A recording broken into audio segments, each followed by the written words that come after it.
అయితే ఇక్కడ చూసుకున్నట్లయితే హోషేయ గ్రంథము 1వ అధ్యాయంలో ఇక్కడ ఒక ప్రవక్త గారు ఉన్నారండి. ఈ ప్రవక్త గారికి యవ్వనకాల వయసు వచ్చిందంట.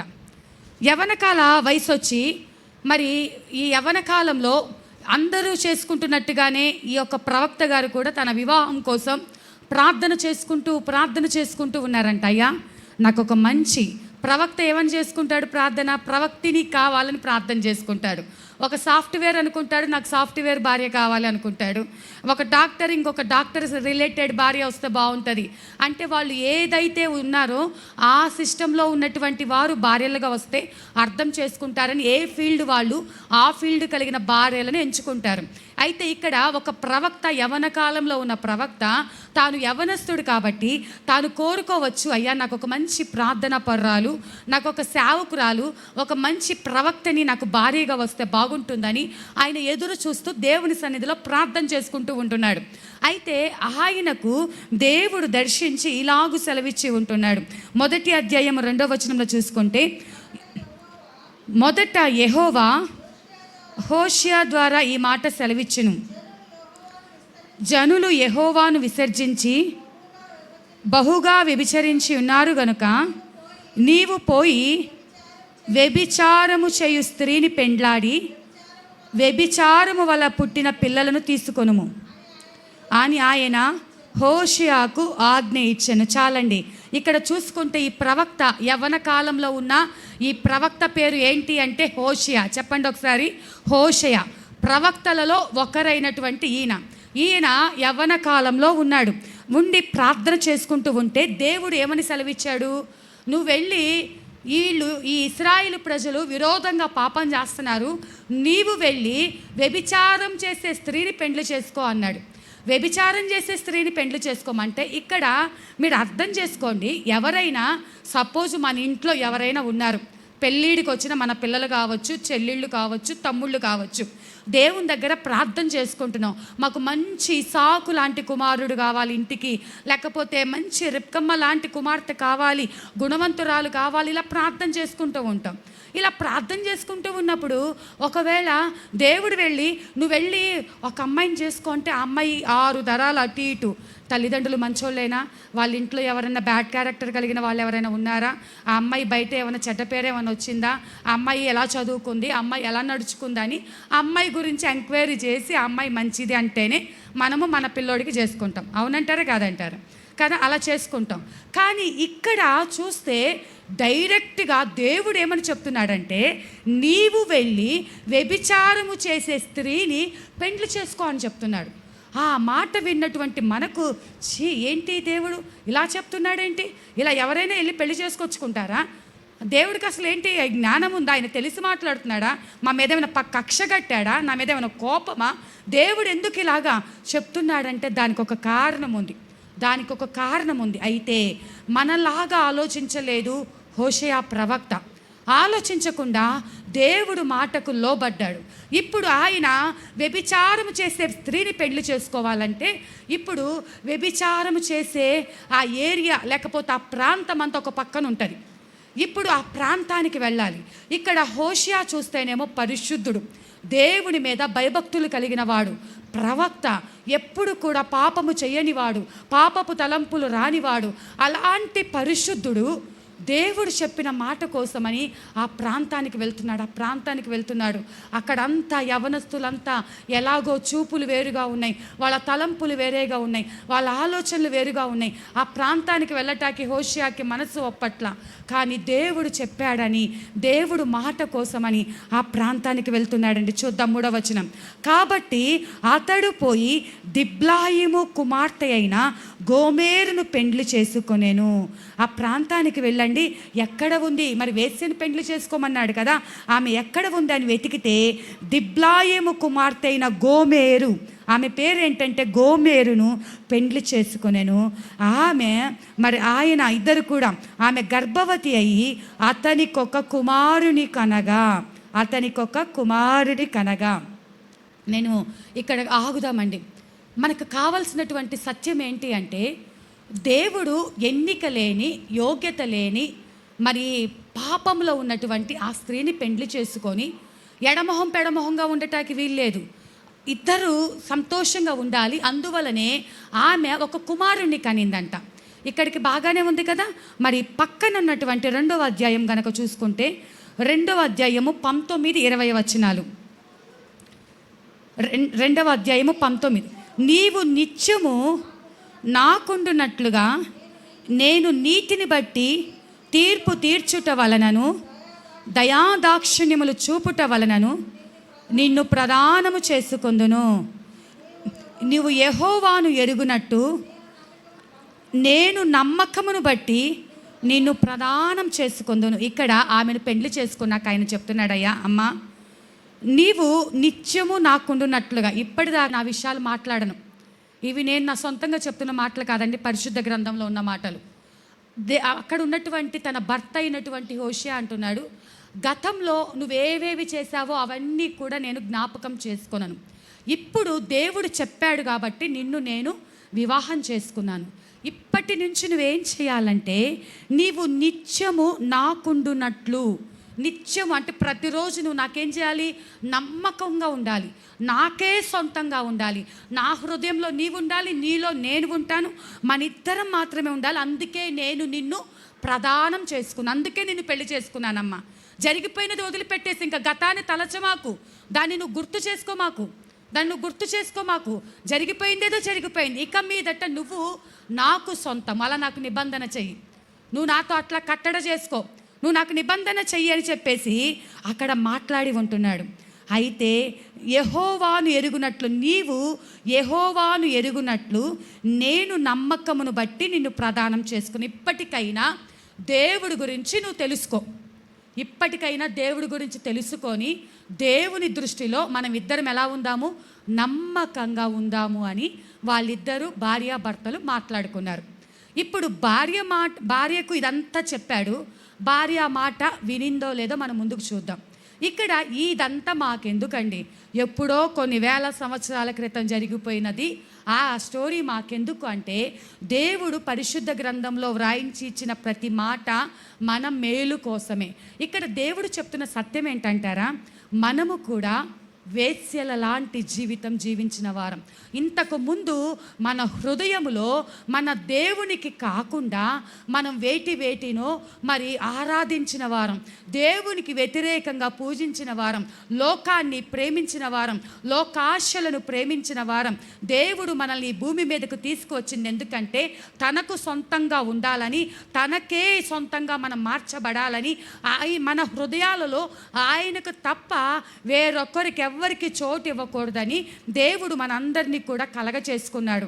అయితే మనలో ఇప్పటిదాకా చూసుకున్నట్టయితే గడిచిన కాలము అంతట్లో చూసుకుంటే మన హృదయంలో ఏంటేంటివో మన సమస్యలను, మన బాధలను, మన కష్టాలను, మన నిందలను, అవమానాలను, లేకపోతే మనుషులను, ఉద్యోగాలను, వాటిని మనుషులను ఆరాధిస్తూ, వాటిని పూజిస్తూ, వాటిని ప్రేమిస్తూ మన హృదయంలో పెట్టుకొని వాటిని ఆరాధిస్తున్నాం.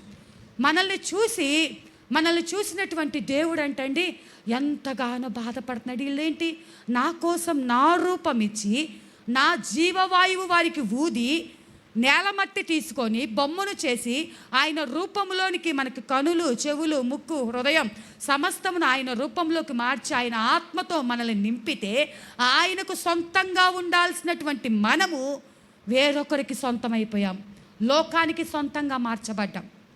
అయితే అలా ఉన్నటువంటి మన దగ్గరికి హోషేయ ప్రవక్త వచ్చినట్టుగా దేవాది దేవుడే 2025 సంవత్సరాల క్రితం ఆయన భూమి మీదకు వచ్చి యోగ్యత లేని వారము, అర్హత లేని వారము, ఎన్నిక లేని వారము, బలహీనులము. అసలు ఆయన ఎవరండి? ఆయన ఆకాశ మహాకాశాలు పట్టజాలనంత పరిశుద్ధుడైనటువంటి దేవుడు నీ కోసం, నా కోసం ఆ సింహాసనాన్ని విడిచిపెట్టి, మీరు ఆలోచించండి, ఈ లోకంలో ఒక పెద్ద డూప్లెక్స్ హౌస్ ఉందనుకోండి, ఆ హౌస్లో ఉన్నవారు ఆ కింద ఆ కింద వచ్చి పక్కన పూడి గుడిసె ఉన్న ఆ ఇంటిలో ఉండటానికి ఇష్టపడతారా? ఒకవేళ మనం ఎక్కడికైనా వెళ్తే మనకి ఇంట్లో ఏసీకి అలా అలవాటు పడిపోయో, కూలర్కి అలవాటు పడిపోయో, ఫ్యాన్కి అలవాటు పడిపోయో, మన స్థితిగతులను బట్టి ఎక్కడైనా ప్రాంతానికి వెళ్తే అక్కడ కరెంట్ ఉండదండి, అక్కడ ఫ్యాన్ ఉండదండి, అయినా మీరు ఓర్చుకుంటారా అంటే, అమ్మో ఒక్క పూటకు మించి ఇక్కడ మనము ఎక్కువ ఉండలేము, ఇక్కడ ఫ్యాను లేదు, ఏసీ లేదు, కూలరు లేదు, మేము ఉండటానికి యోగ్యమైన స్థితి ఏది లేదు, మేము అక్కడ ఉండలేమని ఒక రోజులో పారిపోయి వచ్చేస్తాం ఎక్కడికని వెళ్తే. అంటే మన శరీరానికి సౌఖ్యం కోసం మనం తట్టుకోలేం. కానీ దేవుడి గురించి మీరు ఆలోచించండి.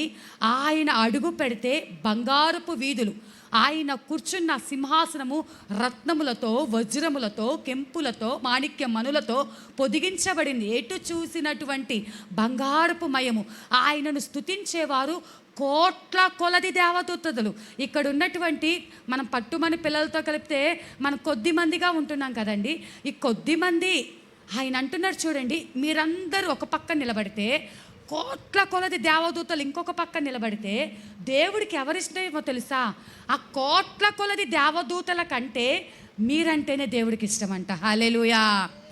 మనం అంటే ఆయన ఎంత ప్రేమిస్తున్నాడంటే ఒక్క ఆత్మ రక్షణ పొందితే పరలోకంలో సంబరాలు జరుగుతూ ఉంటాయంటండి. నిత్యము కోటాను కోట్ల దేవదూతలతో. ఆ దేవదూతల పాపం ఉందంటే ఆ దేవదూతల పాపము లేదు, అయినా కూడా ఆ దేవదూతలకు 6 రెక్కలుంటే 2 రెక్కలతో ముఖాన్ని, 2 రెక్కలతో కాళ్ళను, 2 రెక్కలతో దేవుని స్తుతిస్తూ ఉంటారు. ఎందుకో తెలుసా?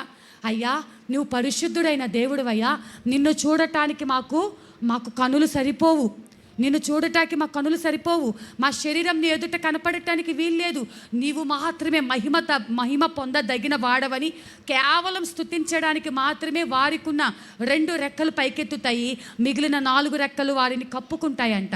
దీని అర్థం ఏంటి అంటే అసలు చిన్న పాపము లేని దేవదూతలే అంతగా దేవుణ్ణి నిత్యము స్తుతిస్తూ ఉంటే మనం ఎవరమండి? కానీ నీవు స్తుతిస్తూ ఉంటే, నువ్వు స్వరము తెరిచి యేసయ్యా, స్వరము తెరిచి స్తోత్రము, యేసయ్యా నాన్న సహాయం చేయని ఒక్క మాట అంటే అవన్నీ వదిలేసి నీ కోసం దేవుడు వచ్చేస్తాడంట. హల్లెలూయా. అంత ఇష్టమంట నువ్వంటే, అంత ప్రేమిస్తూ ఉన్నాడంట. ఇప్పుడు ఆయన చూసుకుంటే అక్కడ ఆ పరలోకాన్ని విడిచి, ఆ పరలోకం అంతటినీ విడిచిపెట్టేసి ఎక్కడికి వచ్చాడు అంటే భూమి మీదకి వచ్చాడు. భూమి మీద బంగారపు వీధులు ఉన్నాయా? కనీసం ఆయన ఈ భూమి మీదకి రావడానికి సత్రంలో కూడా ఆయనకు స్థలము దొరకలేదు. అయ్యో నాకు అక్కడ నా తండ్రి దగ్గర అనేక సింహాసనాలు ఉన్నాయే, నా తండ్రి ఇంత పరలోకంలో ఎంత గొప్ప పరిశుద్ధత ఉంది, ఇక్కడ వచ్చి మనుషుల మధ్య నేనేంటి నివాసం చేసేది అనుకోలా. ఎందుకంటే నీ కోసం నా కోసం. అదే సంభాషణ హోషియా ప్రవక్త మనం మొదట చదువుకున్నాం కదండి. హోషియా కూడా అంతే పరిశుద్ధుడు. హోషియా ఎవరండి? పరిశుద్ధుడు. కానీ పరిశుద్ధుడు ఎక్కడికి వెళ్ళాడు? వ్యభిచారము చేసే ఆ ప్రాంతమునికి వెళ్ళి ఆ స్త్రీని పెండ్లి చేసుకున్నట్టుగా మనం ఆరాధిస్తున్న మన యేసయ్య ఆ పరలోక సింహాసనమును విడిచిపెట్టి ఈ భూమి మీదకి వచ్చి, ఇంకా మనం పాపంలో ఉండగానే, అప్పటికి ఇంకా మనకు దేవుడు అంటే తెలియదు, అక్కడ పరిశుద్ధత అంటే తెలియదు, ఇంకా మనకు ఏమీ తెలియని స్థితిలో ఉన్నప్పుడే దేవుడు మనల్ని దర్శించి, అమ్మా ఇక మీదట అయిపోయింది, నీ కోసమే నా రక్తం కార్చాను, నిన్ను పరిశుద్ధపరుచుకున్నా, నీతో నిత్య నిబంధన చేయటానికి, నిన్ను పరలోకం తీసుకెళ్ళడానికి, నీ కోసమే నీ భూమి మీదకి వచ్చి ఉంటున్నానమ్మా అన్న మాట చెప్పంగానే మనం ఏమైపోయామంటే, సరేనయ్యా ఇక మీదట నీతో ఉంటాము అని మాట ఇచ్చాం. ఆమె ఎలాగైతే భార్యాభర్తలు మాట్లాడుకుని ఇక మీదట దేవునికి నమ్మకంగా ఉండమ్మా, ఇక మీదట మరి నిత్య నిబంధన చెయ్యి, నిబంధన అంటే ప్రమాణము, నిబంధన చెయ్యి, ఇక మీదట నాకే సొంతంగా ఉంటామని ప్రమాణం చెయ్యి అన్నారు. ఇక్కడ దాకా జరిగిన సందర్భం. తర్వాత ఏం జరిగిందంటే పిల్లలు పుట్టారు, పరిచర్య ముందుకు సాగుతుంది. అందరూ అనుకుంటున్నారు ప్రవక్త భార్య ప్రవక్తని అమ్మో ఈమె సేవకులు ఇలా అని చెప్పి మంచి స్థితి. ఒకప్పుడు చీచి ఆమెనా వ్యభిచారం చేసే ఆమె, అబ్బా ఆమెనా అలాంటిది ఇలాంటిది అని ఆమెను చూసి అసహించుకొని ముఖం తిప్పుకొని వెళ్ళిపోయిన వారు ఇప్పుడు ఆమెకి ఏం చేస్తున్నారంటే వందనాలు పెడుతున్నారు. ఆమెకు ఒక ఘనత వచ్చేసింది, ఒక పేరు వచ్చేసింది. ఒకప్పుడు బ్రతకటానికి తప్పు చేసిన ఆమె ఇప్పుడు సమృద్ధిగా ఉంది, దీవెన ఉంది, సకల సమృద్ధి, ఏమి వెనక్కి తిరుగునే ఆలోచన లేదు. సమృద్ధిగా ఉన్నటువంటి ఆమెకు ఒక సాతాను దురాలోచన కలిగింది. ఏంటి అంటే ఒకానొక దినము ఉదయాన్నే లేచి హోషేయ ప్రవక్త చూశాడంట. భార్య లేదు, పిల్లలు మాత్రమే ఉన్నారు. నా భార్య ఎక్కడికి వెళ్ళిపోయింది, నా భార్య ఎక్కడికి వెళ్ళిపోయింది అని హోషేయ ప్రవక్త వెతుకుతున్నాడు. అయితే ఆశ్చర్యం ఏంటంటే, అంతగా ప్రేమించే భర్తను, దేవుడిచ్చిన ఆశీర్వాదాన్ని, సమృద్ధిని, పిల్లల్ని విడిచిపెట్టేసి కుక్క కక్కిన కూటి కోసం ఆశపడినట్లుగా ఈ స్త్రీ ఏం చేసిందంటే తిరిగి ఆ పాపంలోకి వెళ్ళిపోయింది. అయితే వెతికి వెతికి వెతికి వెతికి ఎక్కడుంది నా భార్య, నా పిల్లలు ఇంట్లో ఉన్నారు, నా భార్య ఎక్కడుందని ఆ ప్రవక్త అంతా వెతుకుతూ తిరిగాడంటండి. తిరిగితే చివరికి ఎక్కడుంది, ఆ ప్రాంతంలో ఉంది. ఆ ప్రాంతంలో మీకు ఇంటికి వెళ్ళాక అధ్యాయాలు చదువుకుంటే అసలు ఈ స్టోరీ నిజమా కాదా అని మీరు బైబిల్ చదువుకుంటే ఈ క్లియర్గా కొన్ని అధ్యాయాలు ఉంటాయి. దేవుడు ఎంత బాధపడుతున్నాడో మొదట ఒక 4 అధ్యాయాలు చదవండి, మీకు అర్థమైపోతుంది. దేవుడు మన గురించి ఎంత బాధపడుతున్నాడో అందులో క్లియర్గా రాస్తుంది. అయితే అలా ఉండి ఇంకా కన్నీరు కారుస్తూ, ప్రభువా నువ్వు చెప్తే నేను చేసుకున్నానయ్యా, ఒక స్థితిని తీసుకొచ్చానయ్యా, ఇప్పుడు సమృద్ధిగా ఉందయ్యా, ఇప్పుడు ఏం చెయ్యంటే దేవుడు ఏమంటున్నాడు తెలుసా, ఆమెను క్షమించి మళ్ళీ ఇంటికి తీసుకెళ్ళంటున్నాడు. హల్లెలూయా. క్షమించి ఆమెను ఇంటికి తీసుకెళ్ళంటున్నాడు. లోకంలో జరిగే పని కాదు. అలాంటి స్థితిలో మన తల్లిదండ్రులే మనల్ని క్షమించరు. మీరు శరీర సంబంధమైన పాపముగా అసహ్యంగా అర్థం చేసుకోవద్దు. ఆత్మ సంబంధముగా దేవుడు మాట్లాడుతున్నాడు. ఆత్మ సంబంధముగా ఇప్పుడు రక్షణ పొంది దేవుని సన్నిధికి వస్తున్నటువంటి మీరు, దేవుని ఆశీర్వాదం పొందుకున్నటువంటి మీరు, మేలు పొందుకున్నటువంటి మీరు తిరిగి వెనకడుగు వేస్తే మరి నిన్ను రక్షించుకున్న నీ తండ్రికి ఎంత బాధ ఉంటుంది? నిన్ను రక్షించుకున్న నీ తండ్రికి ఎంత బాధ ఉంటుంది? నీ కోసమే ప్రాణం పెట్టాడుగా, నీ కోసమే పరలోకాన్ని విడిచి వచ్చాడుగా, నీ కోసమే నువ్వు ఉన్న స్థలానికి దరిద్రునిగా, రిక్తునిగా, ఏమీ లేనివానిగా, మొక్కం మీద ఉమ్మి వేసిన, కొరడాలతో కొట్టిన, గడ్రపు వెంట్రుకలు పీకినా, ఎంత బాధ పెట్టినా ఎందుకు ఓర్చుకున్నాడు అంటే, నువ్వు ఆ పాపంలో ఉండటానికి వీల్లేదు, ఆ శాపంలో ఉండటానికి వీల్లేదు, ఆ నరకానికి వెళ్ళటానికి వీల్లేదు. వీరు నా సొత్తు, నా ప్రజలు, నా బిడ్డలు. ఆ భయంకరమైన పాపం నుంచి తప్పించడానికే కదా ఆయన ఆయన రక్తంతో కడిగి నీ కొరకు ప్రాణం పెట్టి నీకు నిత్య నిబంధన చేసి పరిశుద్ధపరిచి కాపాడుకుంటే, దేవుడు మేలు చేశాక ఎంతోమంది పిల్లలు లేరు అంటారు.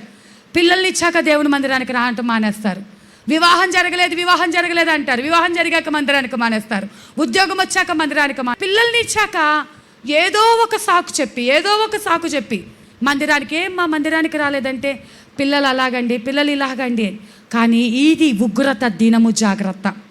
ఇవి భయంకరమైన దినాలలో మనం జీవిస్తూ ఉన్నామండి.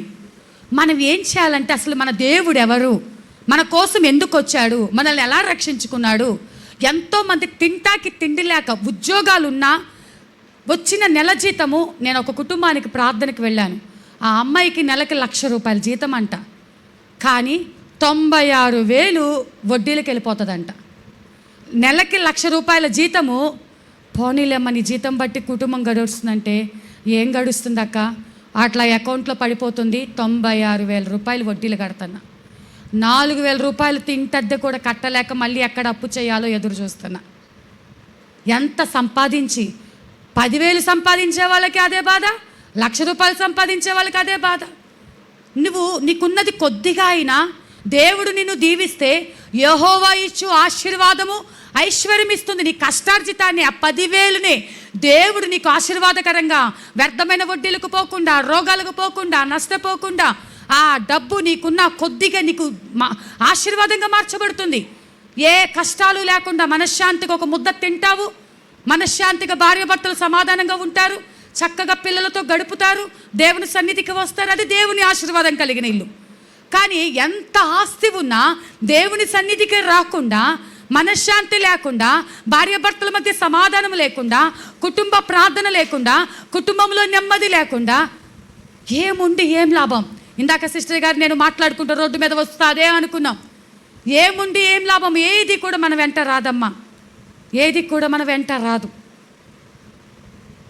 నిజంగా ఆ సహోదరిని బట్టి దేవుని స్తుతిస్తున్నాను. ఎందుకంటే ఒక భయంకరమైన క్యాన్సర్ అనే రోగాన్ని జయించి 3 ఆపరేషన్లు జరిగి అన్ని ఆపరేషన్లు జరిగి రెస్ట్ తీసుకుంటాలని ఇంట్లో కూర్చోవచ్చు, కానీ ఎప్పుడు ప్రార్థన ఉందంటే, ఆమెకు అవకాశం ఉంటే, తన పిల్లలు రావటం లేదు, రావాలి అని కుటుంబంలో ఒక భారం కలిగి అదే మాట్లాడుతున్నారు. ఎంత ఉండి ఏం లాభం అమ్మ మందిరానికి రాకుండా?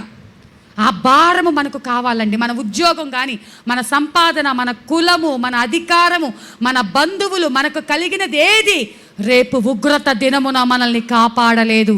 దానికి ఉదాహరణే జరిగినటువంటి విమానం. కానీ దేవుడు అంటున్నాడు, మిమ్మల్ని ఏదో భయపెట్టాలనో బాధ పెట్టాలనో కాదు, కానీ ఆయన రాకడ సమీపముగా ఉన్నది. రాకడలో జరగాల్సినటు వార్తలన్నీ, మరి దేశం మీదకి దేశం యుద్ధ వార్తలు విన్నాం, అనుకోని భూకంపాల వార్తలు వింటున్నాం, ప్రకృతి వైపరీత్యాలు వింటున్నాం, ప్రమాదాలు వింటున్నాం, ఆకాశంలో భయంకరమైన పరిస్థితి, భూమి మీద భయంకరమైన పరిస్థితి, పోని సముద్రంలో చూసుకుంటే అక్కడ ఎన్నో ప్రమాదాలు. ఇలాంటి ప్రమాదాల మధ్య మనం నివసిస్తున్నాం. కాబట్టి దేవుడు అంటున్నాడు హోషేయ ప్రవక్త దగ్గరికి వెళ్ళి, నువ్వు వెళ్ళి క్షమించి ఇంటికి తీసుకెళ్ళన్నాడు. అలాగే రక్షణ పొందినాక కూడా మనం తప్పి పక్కకి వెళ్ళిపోతే దేవుడు మరొక అవకాశం భూమి మీద ఉన్నప్పుడే మనకిస్తున్నాడు. ఆయన రాకడ వచ్చే లోపలే ఇప్పటికైనా తప్పును ఒప్పుకొని పశ్చాత్తాపడి క్షమించు ప్రభువా, ఇంకెప్పుడు కూడా వెనక్కి తిరగను, ఒకసారి పాపంలో ఉన్నావు, నిన్ను క్షమించి ఇంటికి తీసుకొచ్చి యజమానురాలుగా కూర్చోబెట్టి కావాల్సినవన్నీ ఇచ్చాడు, మళ్ళీ కలిసి వెనక్కి వెళ్ళిపోయావు. అయినా కూడా ఈ కృపాకాలమున దేవుడు మరొక అవకాశమునిచ్చి, ఆయన రాకడ సమీపముగా ఉన్నది కాబట్టి ఇప్పటికైనా సిద్ధపాటు కలిగి ఉండు. ఇప్పటికైనా టీవీలు చూసుకుంటూ, సీరియళ్ళు చూసుకుంటూ, లోకంలో ముసలమ్మ ముచ్చట్లతో, వ్యర్థమైన మాటలతో మీ సమయాన్ని పోగొట్టుకొనకుండా బయటికి వెళ్ళిన యజమానుడు క్షేమంగా రావాలి అని, మా పిల్లలకు క్షేమకరమైన భవిష్యత్తు ఉండాలని దుర్దినాలలో మనం జీవిస్తున్నాము. కాబట్టి తల్లిగా నువ్వు ప్రార్థన చేస్తే నీ ప్రార్థన నీ ఇంటికి ఆశీర్వాదం, నీ ప్రార్థన నీ ఇంటికి క్షేమము, నీ ప్రార్థన వలనే ఎక్కలేనంత ఎత్తైన కొండ నువ్వు ఎక్కగలుగుతావు. అడ్డుగా ఉన్న ప్రతి సమస్యల గోడలు కూల్చబడతాయి. దేవుడు నిన్ను ఎన్నుకొని ఉంటున్నాడు.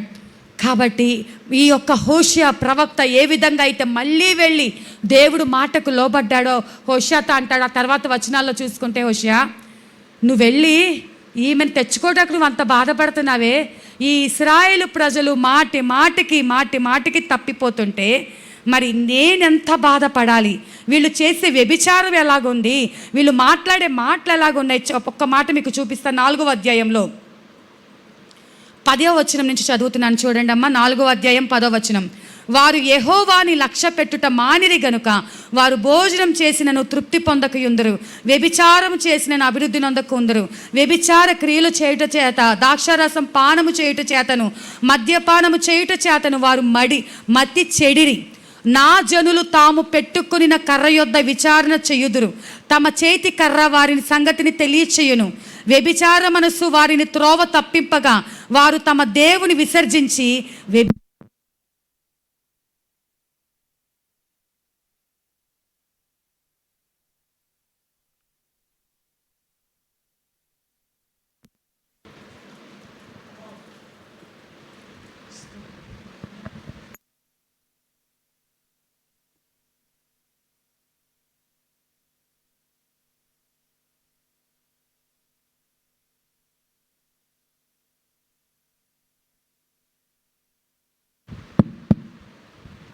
స్తోత్రం, హల్లెలూయా. అయితే దేవుడు అంటున్నాడు, ఈ ప్రజలను నేను ఎన్నిసార్లు క్షమించినా, ఈ ప్రజలను నేను ఎన్నిసార్లు వాళ్ళని మళ్ళీ పిలిచినా వాళ్ళు తిరిగి పాపం చేస్తూనే ఉన్నారు. వీళ్ళు మాట వినట్లేదు, వీళ్ళు లోబడటం లేదు.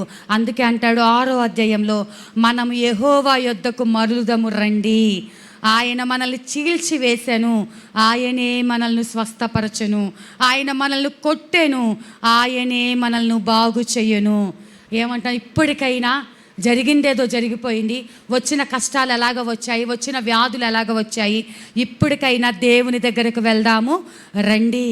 ఆయన మనల్ని బుద్ధి చెప్పడానికి 2 దెబ్బలు వేశాడు, మనల్ని కొట్టాడు, మళ్ళీ ఆయనే మనల్ని స్వస్థపరుస్తాడంట, ఆయనే మనల్ని గాయాలు కడతాడంట, మళ్ళీ ఆయనే మనల్ని బాగు చేస్తాడంట. అలాంటి దేవుని దగ్గరకు మనం వచ్చి ఉంటున్నాము.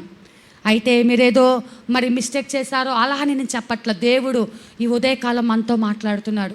ఈ యొక్క భక్తి, ఈ ప్రార్థన ఇంతవరకు చాలే అనుకోకుండా దేవుడు ఇంకా మన నుంచి కోరుకుంటున్నాడు.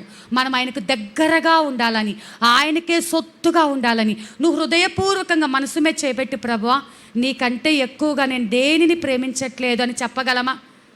చెప్పలేము. ఆయన కంటే, ఆయన ఎవరు అంటే మనకు అన్నీ అయిపోయిన తర్వాత లాస్ట్ ఆప్షన్. ఇప్పుడు సమయం ఉంది కాబట్టి మేము మందిరానికి వస్తాము. అలా ఉండకూడదండి. నువ్వు కళ్ళు మూసుకుంటే నా భర్త కంటే, నా పిల్లల కంటే నా దేవుడికి మొదటి స్థానం అని నీవు అనగలిగితే నువ్వు సంపూర్ణతలోకి వచ్చినట్టే.